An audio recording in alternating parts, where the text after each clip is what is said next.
In the autumn of 1928, a soccer team from Pennsylvania was about to become the best in the world.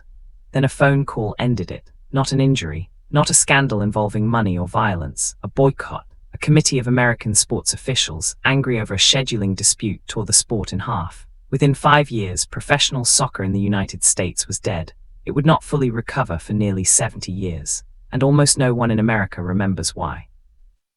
This is the story of how the most popular sport on earth nearly became America's game too, and how a handful of stubborn men, a stock market crash, and a century of bad timing buried it instead. Most people assume soccer failed in America because Americans simply didn't like it. That assumption is wrong. For a brief, electric window in the 1920s, soccer drew crowds that rivaled professional baseball and the young National Football League. Factory towns across the Northeast built stadiums for it. Newspapers covered it on their front sports pages. European clubs feared losing their best players to American paychecks. Soccer wasn't rejected by America. It was strangled by the people who were supposed to protect it. At the exact moment, the country was least able to save it. To understand how that happened, you have to go back further than most Americans realize, back to a version of the country that had barely finished building its railroads. Soccer arrived in America long before baseball became America's pastime, and long before football existed in anything like its modern form. British and Irish immigrants brought the game with them in the 1860s, planting it in mill towns and mining communities up and down the East Coast. By 1869, students at Rutgers and Princeton played a hybrid game that borrowed heavily from association football rules, a contest historians now treat as an ancestor of both American football and organized soccer in the United States. The paths of the two sports were already tangled together before either one had a name people would recognize today. What mattered most, though, was where the game took root. Soccer didn't spread through elite universities the way football did. It spread through immigrant labor. In Kearney and Paterson, New Jersey, British-run textile mills sponsored teams for their workers, and those teams became the backbone of the first serious American leagues. In Fall River, Massachusetts, a city built entirely around cotton mills, soccer became something close to a religion for the immigrant workforce. In St. Louis, Catholic parishes organized recreational programs that eventually became citywide leagues, producing generations of American national team players. This was not a sport imposed from above by universities or wealthy patrons. It grew out of factory floors, immigrant neighborhoods, and Sunday afternoons, when exhausted laborers wanted something to believe in that had nothing to do with their bosses. This distinction matters more than it might first seem. American football's early growth ran through Harvard, Yale, and Princeton, sports pages filled with Ivy League rivalries and the sons of the American establishment. Soccer's growth ran through the opposite end of the social ladder entirely, through Scottish weavers, Irish dockworkers, and Portuguese mill hands. That gave the sport passionate, loyal communities. But it also meant soccer never built the same institutional relationships with the universities, newspapers, and old money boosters, who would eventually decide which sports got national radio contracts and later, television deals. The seeds of soccer's later marginalization were planted here, decades before anyone had heard of the American Soccer League. By the early 20th century, the sport had enough structure to organize nationally. The United States Football Association formed in 1913, and within a year it affiliated with FIFA, the sport's new international governing body, then still barely a decade old itself. A national cup competition began soon after, eventually renamed the US Open Cup, and it is still played today, older than the Super Bowl, older than the World Series in its modern form. Soccer, in other words, had deep organizational infrastructure in America decades before anyone thought to ask why it never became the national game. The bones were there. What was missing was the stability to let those bones grow into something permanent. Then came the 1920s, and for one shining decade, it looked like it might. The engine of that decade was a single organization, the American Soccer League, founded in 1921 at Manhattan's Hotel Astor by a group of ambitious investors who smelled opportunity. The timing could not have been better. The country was prosperous. Industrial cities in the Northeast were packed with immigrant families desperate for entertainment and community. And the ASL had something no other American league could offer: genuine international talent. Team owners, many of whom also owned baseball clubs and understood how to build a spectacle, went shopping in Europe. By 1924, the league had lured roughly 50 international caliber players away from British and Scottish clubs, men good enough to represent their home countries, now playing for wages in Massachusetts and New Jersey instead. This was staggering. Imagine a lower division American league today poaching 50 players good enough to start for major European clubs. That is roughly the scale of what the ASL pulled off, and European federations were furious about it. The league's biggest star wasn't even American by birth, but he became one of the greatest players this country has ever produced. Archie Stark, born in Glasgow, immigrated to New Jersey as a teenager, served with the US Army in France during the First World War, and came home to play for Bethlehem Steel, the company-sponsored club backed by one of the largest industrial firms in the nation. Stark scored an almost unbelievable 232 goals in 205 appearances for Bethlehem Steel. To put that in perspective, that's more than 1 goal per game, sustained across an entire career, a scoring rate that would be extraordinary in any era of professional soccer anywhere in the world. Bethlehem Steel wasn't an accident either. It was one of the clearest signs of how seriously American industry took the sport. US Steel and other manufacturing giants understood that a company team gave workers pride, loyalty, and something to rally around outside the factory gates. Soccer, at this moment, was woven into the identity of industrial America in a way that's almost impossible to picture today. Bethlehem's fiercest rival was Fall River, and the two clubs' clashes became the defining spectacle of the entire decade, still remembered by historians of the sport as the greatest intersectional rivalry American soccer has ever produced.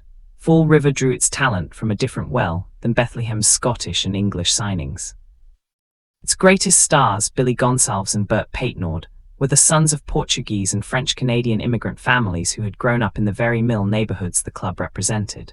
When Bethlehem and Fall River met, it wasn't simply two rosters competing. It was two different immigrant Americas, one built on imported European talent, the other homegrown from the children of the mills, testing which version of the sport belonged more truly to the country. Attendance backed up the hype. Crowds in excess of 10,000 were not unusual for ASL matches, and for several years, the league's popularity genuinely rivaled the fledgling National Football League. The NFL, remember, was still finding its footing in the 1920s. It had no guaranteed path to becoming America's dominant sport. Soccer, at that exact moment, had a real chance to get there first. But underneath the box office success, a fault line was widening, and it had almost nothing to do with fans and almost everything to do with control. The American Soccer League and the United States Football Association had fundamentally different visions of what professional soccer should be. The ASL wanted to run its clubs the way baseball owners ran theirs, a closed league, a fixed set of franchises, and the freedom to build its own championship structure without outside interference. The USFA, as the FIFA-affiliated governing body, insisted that the National Challenge Cup, open to any registered team in the country, remain the sport's premier competition. To ASL owners, the Challenge Cup was a scheduling headache that ate into their season and exposed their star-studded rosters to upset losses against amateur clubs. To the USFA, the Cup was the very foundation of American soccer's legitimacy in the eyes of the world. Tension had been building for years. The ASL had already boycotted the Challenge Cup once, in the mid-1920s, citing scheduling conflicts. FIFA was separately investigating the league for signing European players still under contract to clubs overseas, a practice that made the ASL look, to European eyes, like an outlaw operation raiding the world's best talent without consequence. The USFA's president traveled all the way to Helsinki in 1927 to negotiate with FIFA and avoid international sanctions, a trip that deepened resentment among ASL owners who felt their own governing body had bowed to European pressure instead of defending them. Then, in 1928, it all came apart. The ASL voted by an 8-2 margin to boycott the Challenge Cup again, but 3 of its clubs refused to go along. Bethlehem Steel, the New York Giants, and the New York Skeeters entered the tournament anyway, in open defiance of their own league's ruling. The ASL responded by fining each club $1,000 and suspending their league privileges. The USFA, in turn, backed the 3 rebel clubs completely and demanded the ASL rescind its punishment. When the league refused, the USFA suspended the entire American Soccer League from all sanctioned competition in the country. Historians now call this the Soccer War, and the name is not an exaggeration. Within weeks, a rival league, the Eastern Professional Soccer League, was formed around the core of the three suspended clubs, with quiet backing from the USFA itself. For nearly a full year, American soccer had two competing top leagues, both hemorrhaging money, both trying to poach players and fans from the other, while the sport's reputation absorbed hit after hit in the newspapers. Picture what that must have felt like to a fan in Fall River or Bethlehem in 1928 and 1929. Your team, the team you'd followed for years, suddenly wasn't clear on which league it belonged to, which games counted, or which trophy mattered. Loyalty requires stability. The Soccer War offered none. By early October 1929, the two sides finally negotiated a settlement, exhausted and financially bloodied. It should have been the moment soccer began rebuilding. Instead, the timing turned catastrophic. Just weeks after the peace agreement was signed, the stock market collapsed. The Great Depression that followed did not spare any American sport, but it hit soccer at the single worst possible moment, right as the league was trying to recover from a self-inflicted wound, with no financial cushion left to absorb a second disaster. The American Soccer League limped on for a few more seasons, but the combination of the Soccer War's financial damage and the Depression's economic devastation was too much. The league collapsed for good in the spring of 1933. Professional soccer in the United States, which had drawn 10,000-strong crowds less than a decade earlier, effectively vanished from the national conversation for a generation. There is a bitter irony buried in how this ended. The USFA and FIFA technically won the Soccer War. They preserved the primacy of the Challenge Cup and international soccer's authority over the American game, but the way they won left a scar that outlasted the argument itself. To ordinary American sports fans watching from the outside, the spectacle of a domestic sports body siding with a European international organization against American club owners created a lasting impression that soccer was a sport controlled by foreigners, answerable to foreign interests, rather than something that belonged to American cities and American workers. Many fans simply turned away. Soccer didn't die because Americans stopped liking the game on the field.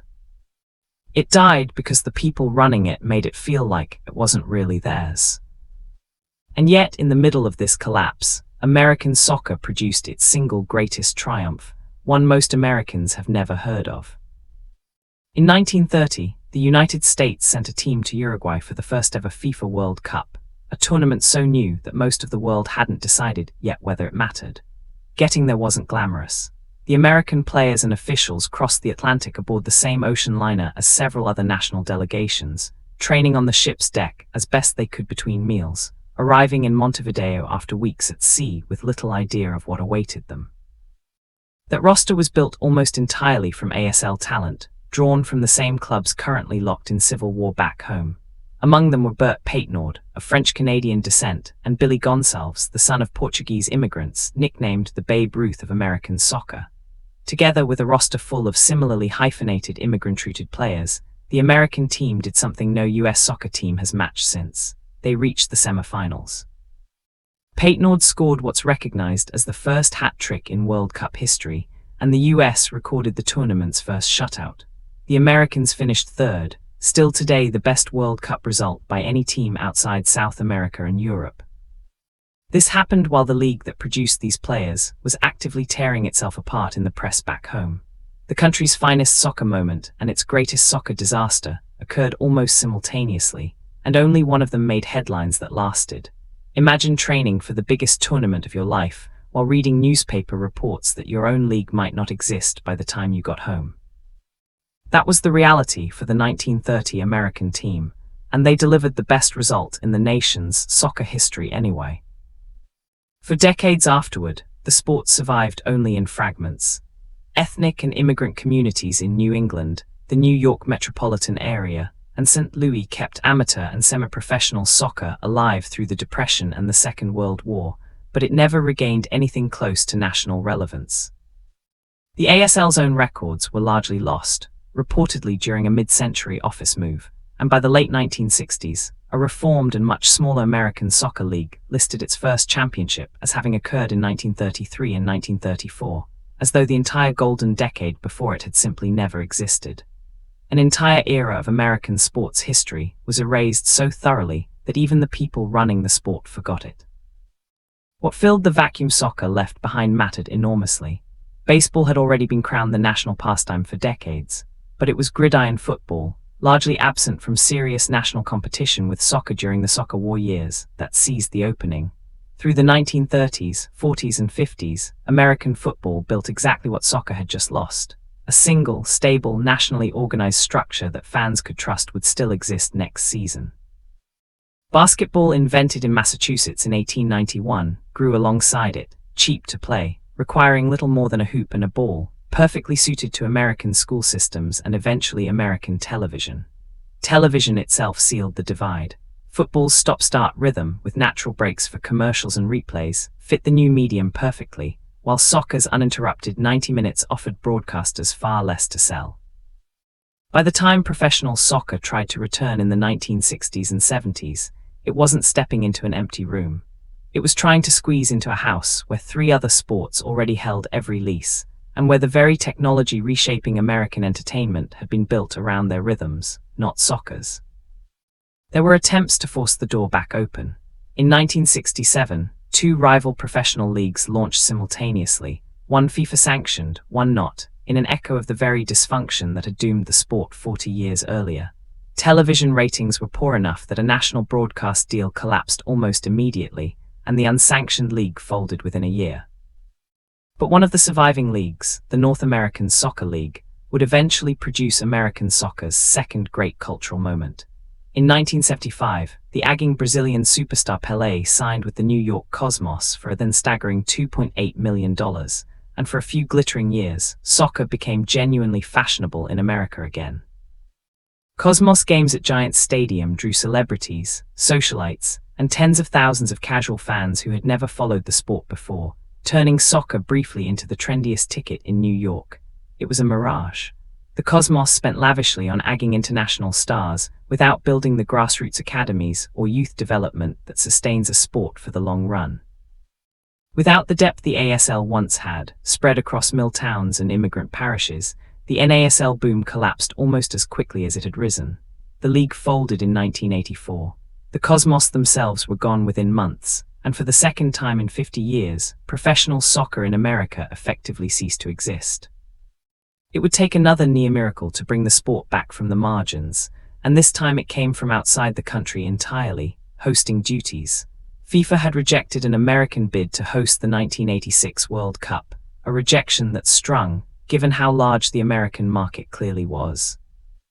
But in 1988, FIFA reversed course and awarded the United States the 1994 tournament instead, on the explicit condition that the country commit to finally building a stable, sustainable domestic professional league.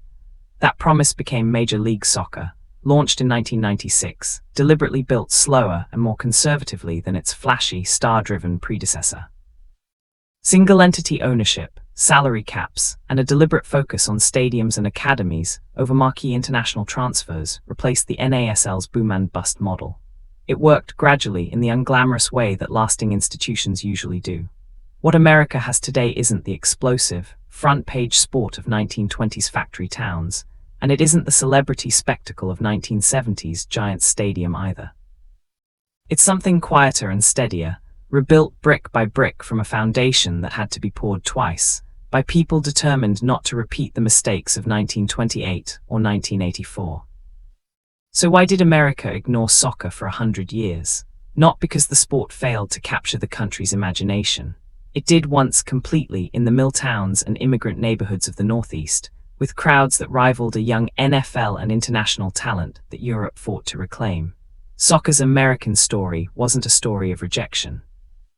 It was a story of timing, of a governing body and a breakaway league who chose control over cooperation at the exact moment their sport could least afford the fight, and who handed the wreckage straight into the arms of the worst economic collapse in American history. The century that followed wasn't proof that Americans never wanted the world's game. It was proof of how quickly a nation can forget something it once loved, when the people entrusted with protecting it decide instead to burn it down from the inside.